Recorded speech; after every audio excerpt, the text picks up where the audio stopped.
Hola, soc Balma, alumna de l'IES Politècnic i en aquest vídeo les meves companyes i jo explicarem com va influir en la producció de la narrativa el context sociopolític dels anys posteriors a la guerra fins a la dècada dels 70. Primer de tot parlaré sobre les repercussions del franquisme del català. El resultat de la guerra civil va ser la instal·lació d'una dictadura d'ideologia falangista dirigida pel general Franco. La victòria del dictador va suposar per a les lletres valencianes una època de foscor cultural i de repressió de les llibertats democràtiques. Tot el procés de normalització realitzat des de la Renaixença va quedar anul·lat.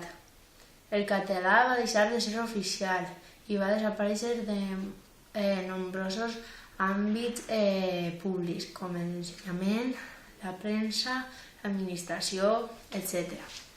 La pèrdua de la guerra també va provocar un procés radical de castellanització, en el qual l'objectiu era eliminar qualsevol llengua que no fos el castellà i unificar Espanya. D'aquesta manera, la literatura catalana va quedar a marge i molts escriptors es veieren obligats a eixir del país per poder continuar realitzant la seva tasca, mentre que es quedaren amb greus dificultats podien sortejar la censura des de la clandestinitat. A continuació parlaré sobre les corrents. Tot i la manca de referències pròpies i l'escàs contacte amb les noves tendències narratives, els escriptors exiliats per tota Europa i Amèrica van crear una literatura característica per l'enyorança de la pàtria i el desarrelament. Els escriptors que restaren al país van seguir aquests corrents simbolistes i avantguardistes fins que en un cert moment de llibertització l'existencialisme es va estendre des d'Europa marcant la literatura catalana. Però les tendències més importants que seguiren en la literatura foren principalment tres: la novel·la fantàstica o d'evasió, la narrativa psicològica i la narrativa realista. A continuació explicaré cada una d'elles. La novel·la fantàstica o d'evasió s'intentava dir de la realitat. Pertanyen a aquesta etapa les obres de Jordi Sarsaneda, Mites, El martell i les històries naturals, i també de Joan Perucho, llibre de cavalleries. La narrativa psicològica, ja important en el període de preguerra, continua sent atractiva per a alguns autors com Mercè Rodoreda. Els llibres principals que va escriure són La plaça del diamant i Mirall trencat.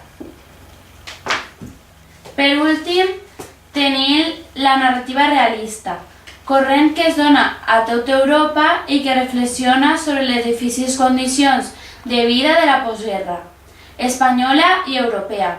Alguns autors importants van ser Pere Calders, amb Aquí descansa Nevares, Lluís Ferran de Pol, Josep Espinàs i Maria Aurèlia Capmany. En la seva obra més coneguda, Un joc entre els morts. Hola, soc Lorena i us vaig a continuar parlant sobre el primer tema de literatura, en concret sobre la recuperació del català. El català va estar reprimit durant tota l'època del franquisme. Als anys 40 s'inicia una activitat clandestina, però no és fins als anys 60 on hi ha un cert ambient de tolerància, ja que s'estén la consciència nacional i la recuperació cultural.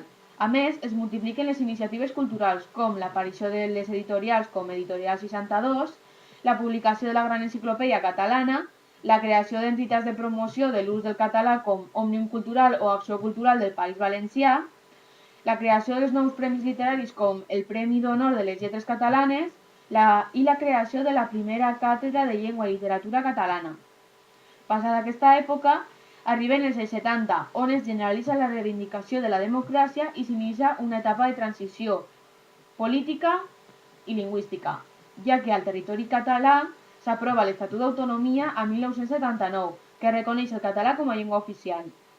A partir d'ací hi ha una sèrie d'iniciatives culturals, com l'aparició del primer diari en català, l'Avui, la celebració del Congrés de Cultura Catalana, la creació d'emissores i programes en català i la incorporació del català a l'escola. Bé, fins ací el nostre treball, espero que us hagi agradat i adeu.